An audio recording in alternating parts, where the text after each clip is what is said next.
Welcome to Don't IEP Alone, the only podcast dedicated to helping parents navigate the IEP process and hosted by a special education advocate.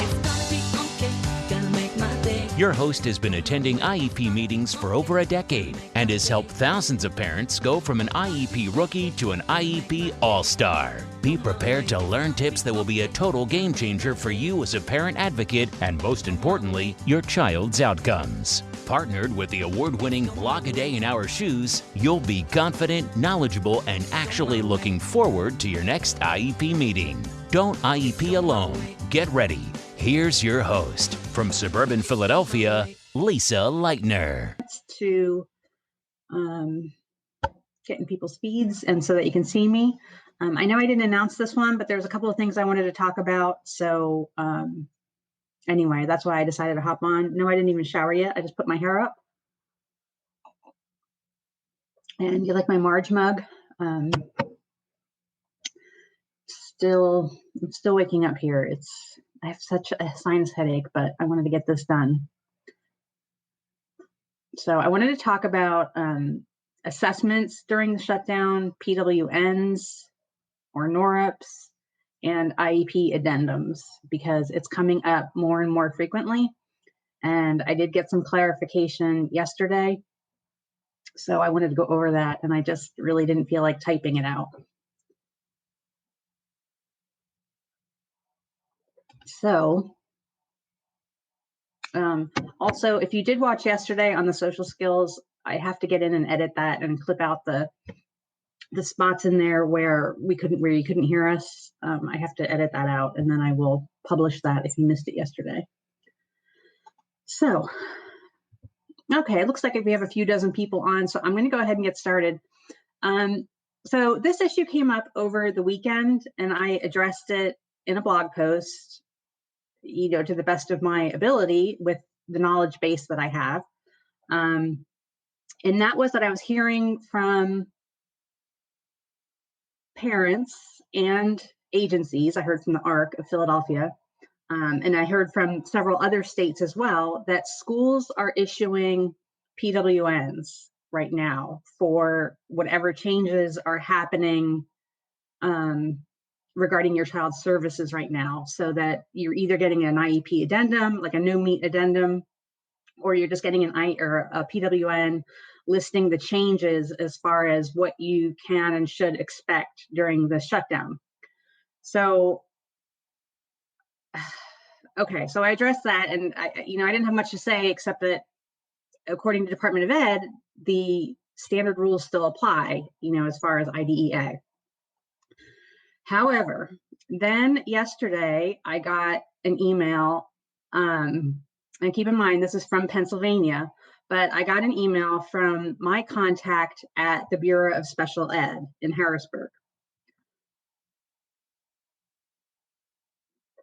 And he sent out 2 links that he wanted us to, well, you know what, I'll even just read it to you. It says, I hope you're all safe, blah, blah, blah. It says below is the Bureau of Special Ed guidance link that was shared out to all the LEAs across the Commonwealth. So basically what he sent to us is the information that our Department of Education is sending out to every LEA in the state of Pennsylvania. I don't know if other states are sending this out, but I don't even know what to say about it. I'm a little overwhelmed. I've had it now for 24 hours, and I still am trying to process it, because basically, and I'll share the link in the blog post, but basically what the guidance is that our state Department of Education is telling schools, is telling LEAs to issue PWNs. That seems like a lot to me, because to issue a PWN right now for every child with an IEP in the state of Pennsylvania, I feel like schools are overwhelmed as it is with trying to adapt and change and move to distance learning. I think that then asking them to revisit every IEP in their caseload and issue addendums and PWNs, I think is a bit much. But they didn't ask me for my opinion before they instituted this. So, okay, so the state is telling schools to issue PWNs. So every child in Pennsylvania at least should be receiving an IEP addendum and a new PWN outlining what supports and services you can expect during the shutdown. Seems pretty simple until you think it through. And I am not confident that everyone thought this through. Because first of all, let's just say you disagree with it. What if you disagree with the addendums and the PWN? What are you supposed to do? Because I know here, our Office of Dispute Resolution, ODR, they're closed. They're a non-essential business, so they're closed. So if you disagree with a PWN and you want to send it back, you have nowhere to send it. It's going to sit in an office in Harrisburg forever until we get back to normal, at which point that PWN is kind of a moot point anyway. So there's that. There's, if you disagree with PWN, and I've asked, and so I did ask, I said, so what happens? And this was the response. Let me read it to you. This is my take on the information I have gathered. School entities, and again, this is just Pennsylvania, are required to provide a PWN. The guidance is to LEAs is to have meaningful communication with parents explaining the current circumstances, provide a PWN, and discuss what the LEA can and cannot do. In the PWN, have a section that stipulates what services can be offered and provide information which articulates when services will revert back to normal. And he put normal in quotes. Make the PWN design as individualized as possible and reasonable and appropriate. Districts are being guided to communicate and collaborate with the parents, documenting as they go, and stay in compliance of regulations where possible. I hope this helps.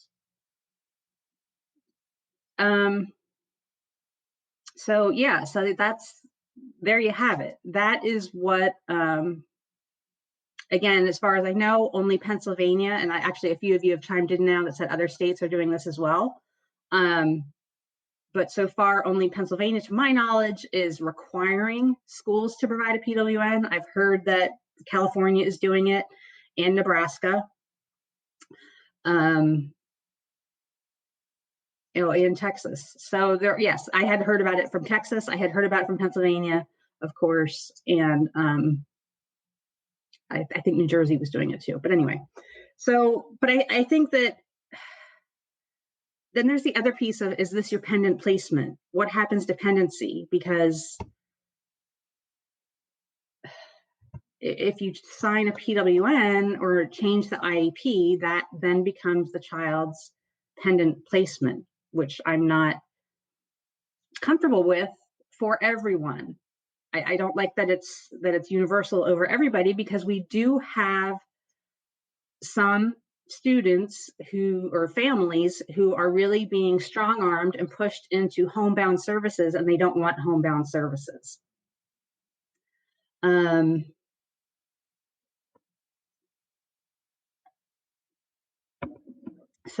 so Tara asked, what's a PWN? I have a blog post about what a PWN is. But PWN stands for prior written notice, and it's a legal document. It's listed in procedural safeguards.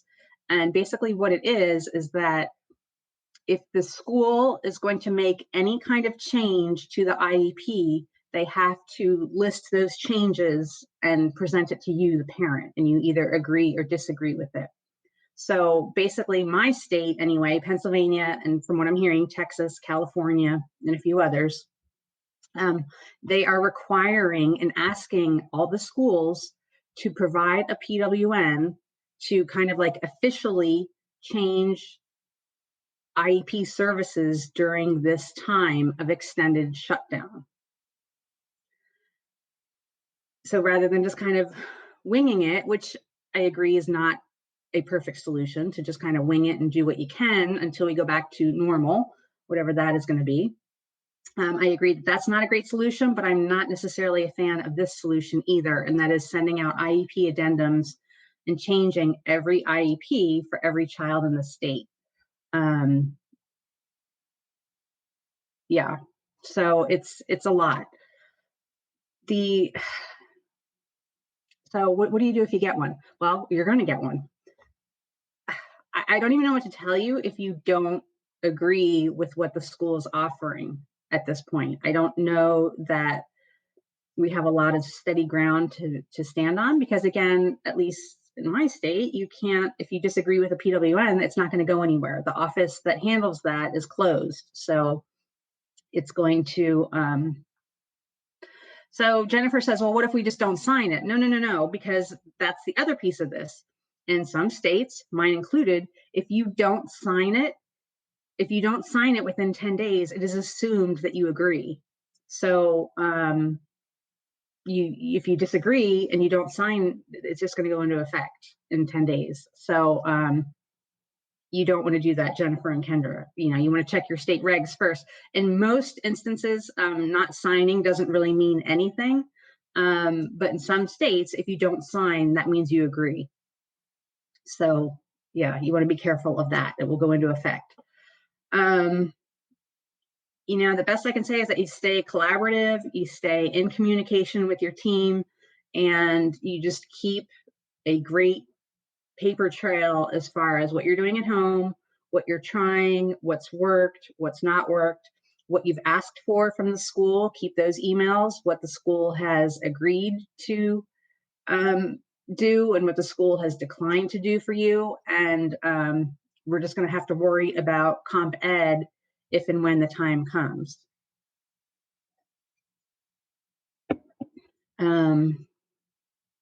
So Kendra says she's in PA. So yeah, if you're in PA, if you don't sign in 10 days, that it's automatically going to go into effect.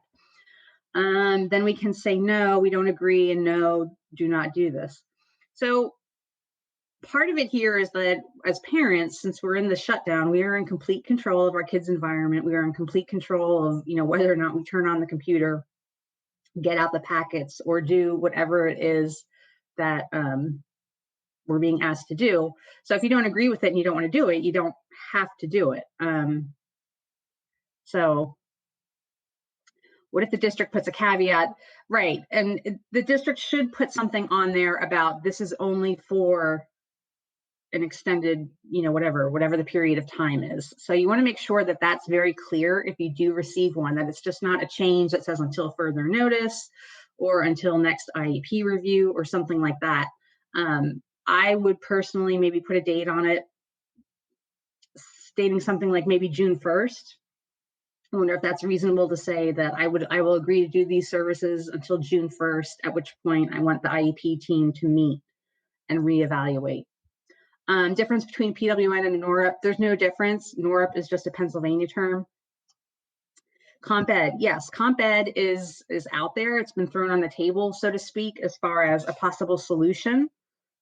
We don't know how that's going to play out. We just have to wait and see, what happens when you ask for comp ed when things go back to normal.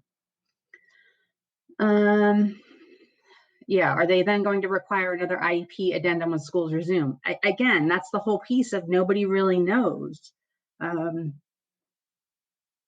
don't think that this was thought through that well, and nobody took it a couple of steps out to say, well, what happens this and what happens this, and because as chaotic as it's going to be when we return, like I thought it was going to be chaotic anyway whenever we go back to school, but now it's chaotic now because they have to revisit every single IEP at the school, and then it's going to be chaotic again because they have to revisit every single IEP when we go back. I think that's just too much to ask of our teachers and staff. I really do. Sorry, I need a lot of caffeine today. It's so cloudy and gross here today. Can we ask PWN if the district is not agreeing? Yes, you can always ask for a PWN, and you always should receive a PWN. Always ask for one.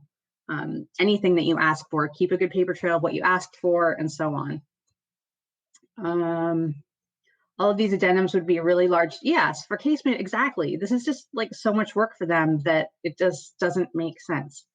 Okay, so Allie, I wanted to get into this. My district has frozen all evals. Is that what other districts have done? So I did ask that question again to my contact at PDE, which is the Pennsylvania Department of Education.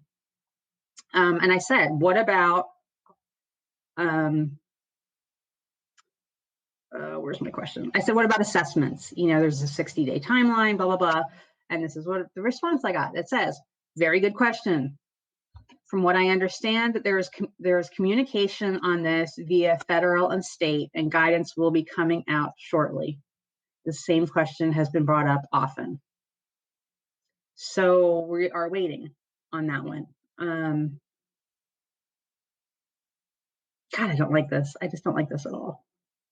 You know, my heart goes out to you because there's a lot of people who are really sick, and there are a lot of people who have lost family members, and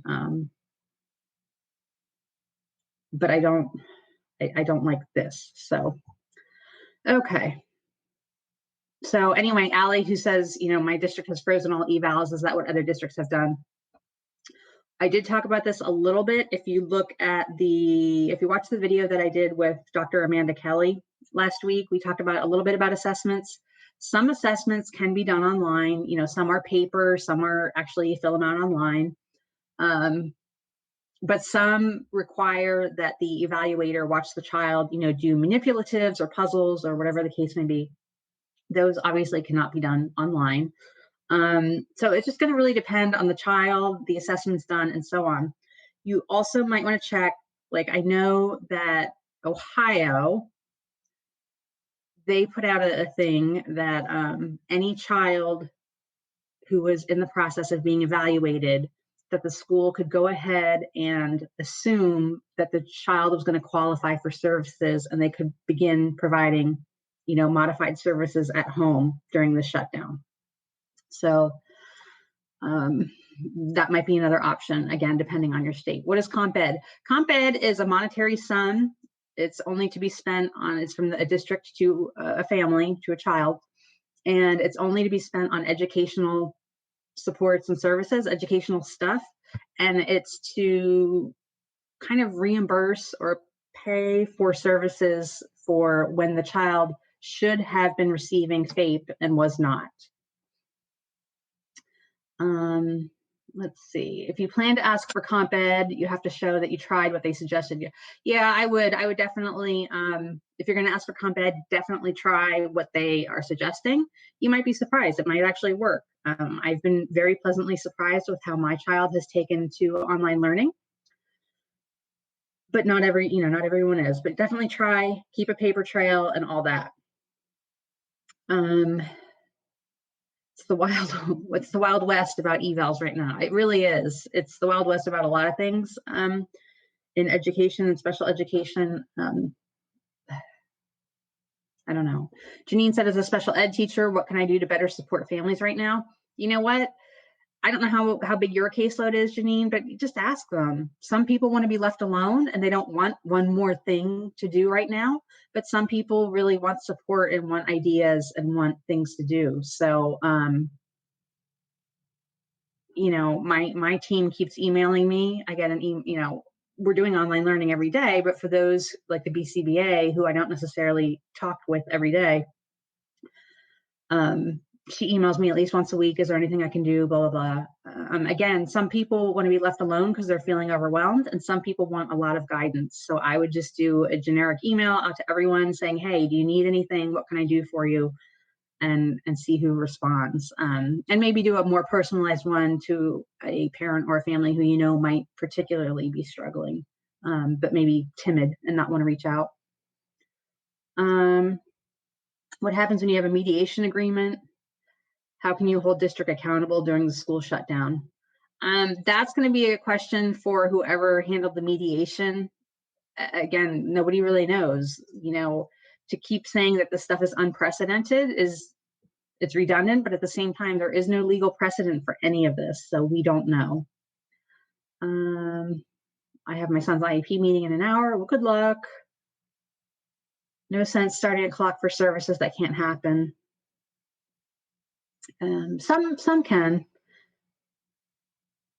Let's see, IEPs happening, not evals. Our schools told us that regardless of whether or not yes, IEPs do not expire. So if you're not having an IEP meeting right now, or your IEP meeting is late, IEPs do not expire. They are just assumed to kind of extend and carry on until a new one can be developed. I know our guidance from the state is that schools are encouraged to try to meet timelines as best they can, but I wouldn't expect, if you go ahead and file a compliance complaint on something like that, I wouldn't expect to get a lot of traction with it. I've heard nothing from the IEP team. We got a blanket PWN here.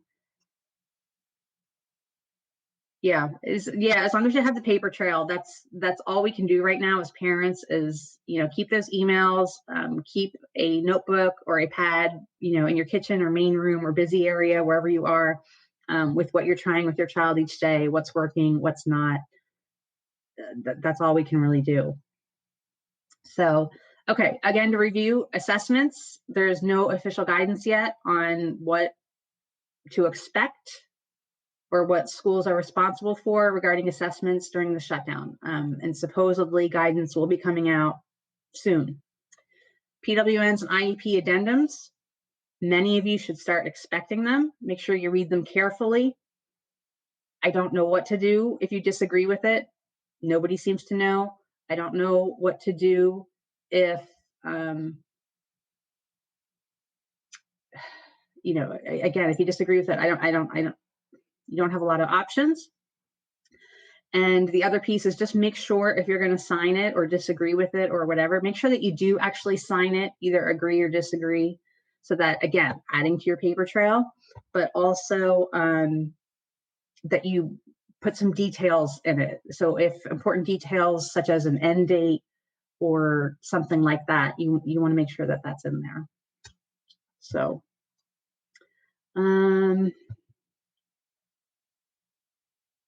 debating whether or not to do the IEP meeting. Yeah, I would do it by Zoom. I like Zoom stuff. I think it's fun. And again, it's going to be so chaotic when we get back. If we even go back, I know we're up to like 3 or 4 states now that have shut down for the rest of the year. So that is just, I think we're going to see a lot more of that. And we need to be prepared, because that is just going to add so much chaos. To think that March 12th for most of us was like our last day of school, and we had no notice, and that was it. It just stopped. It's going to be extremely chaotic whether or not we go back in May, June, or September. Any guidance for determining access to compensatory services? No, I would say we talked about this when I did a Facebook Live last week with Hadassah, and you might want to review that one. But we talked about, you can do a 10-day notice. So if you've asked for, say, online speech services and the school has declined to provide them, or online ABA, something like that, you can go ahead and look for those services, price them out, see if they're available for your child, and then send the school notice and say, hey, I intend to secure these services for my child, and I intend for you to pay for them. So that's one part. Another part is just to, again, keep that paper trail of every day, what you're doing, what the school offered, what they didn't offer, what you asked for, what you got, what you didn't get, what worked and what didn't. And all you can do is keep a great paper trail so that you are prepared when that time comes. My child was in the middle of RTI 504. Can I ask the RTI? RTI is a gen ed program. It is not a special ed program. So as always, you can ask for anything, but there's no real standard as far as, there's no real guidance, strict guidance that, for RTI that the school has to do this, this, and this. They just don't. You're not going back to school. I'm so sorry. I'm so sorry for those states who have already announced it, although at the same time, in the pit of my stomach, I know it's coming, and I almost wish they'd just say it rather than leave us hanging. But, you can ask for it to be started over, and again, patience and grace, and know that teachers and therapists and BCBAs and everyone I've talked to who is a professional in the field, they are just as upset over this and, as we are. And they said, my heart aches for, I know these kids that are at home and they're not doing this and they're not doing that. And it just, they're just as upset as we are. So I'm sure they're going to be working on developing a plan. I don't know. My grandmother lived through the Great Depression and the flu pandemic, and I just hope to kind of gain strength from her, because this is just unlike anything we've ever seen. And, this is that once in 100 years kind of situation that society and the planet has to deal with. And, we'll get through it. I was told my son will have an assessment once school opens up again, even if it's not until next year. You know what? I don't know what else you can really ask for, because at this point, even if, let's say you had all these evaluators come to your house today and finish it, so what does that mean, right? You're still not going to get the services that he needs because of the shutdown. So I think that things like that is kind of the best you can ask for. From Massachusetts, 3-year evals. My son was in the process and has one more part to do. He's a senior. I would definitely, if he's a senior, and I don't know if you mean he's going to be a senior in September or he's a senior now, I would strongly focus on getting him a good exit eval that either he's going to take with him to post-secondary, so that he knows all of his little quirks and ins and outs as far as learning if he's going to college, or if college is not necessarily appropriate for him, or community college or vocational training, that you get a really good vocational assessment and get that going. I wouldn't worry necessarily if he's a senior about IEP services for this last year. I don't say don't worry about it, but I would be looking at adulthood and what knowledge do you really need for him to move toward that. If they don't start over RTI, maybe ask for eval. I'm sure they'll do RTI once you go back. I'm sure it's still going to be there. But reach out to the teacher and ask what the RTI looked like. If schools are doing it right, and this is the problem, is that it's gen ed, so that there's not a lot of, it's supposed to be very data driven, but a lot of RTI that I see is kind of like loosey-goosey, and they don't necessarily keep a lot of strict records and data on it. But you can ask, what were they doing? What did it look like? And try to mimic it the best you can at home. Okay, if there aren't any other questions, I will see you guys soon, and I hope everybody's hanging in there, and take care of yourselves. Thanks for listening to the Don't IEP Alone podcast. No parent should have to IEP alone, and with a day in our shoes, you don't have to. For more IEP assistance and letter templates, visit adayinourshoes.com. For ongoing assistance and support, follow our Facebook page and group.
what your day's today.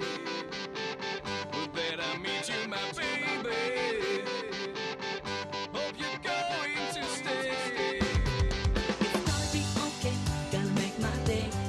Go my way, it's gonna be okay, gonna make my day. It's gonna be okay, gonna make my day. Go my way, it's gonna be okay, gonna make my day. Go my way. It's go my way. Go my way. It's go my way. It's go my way.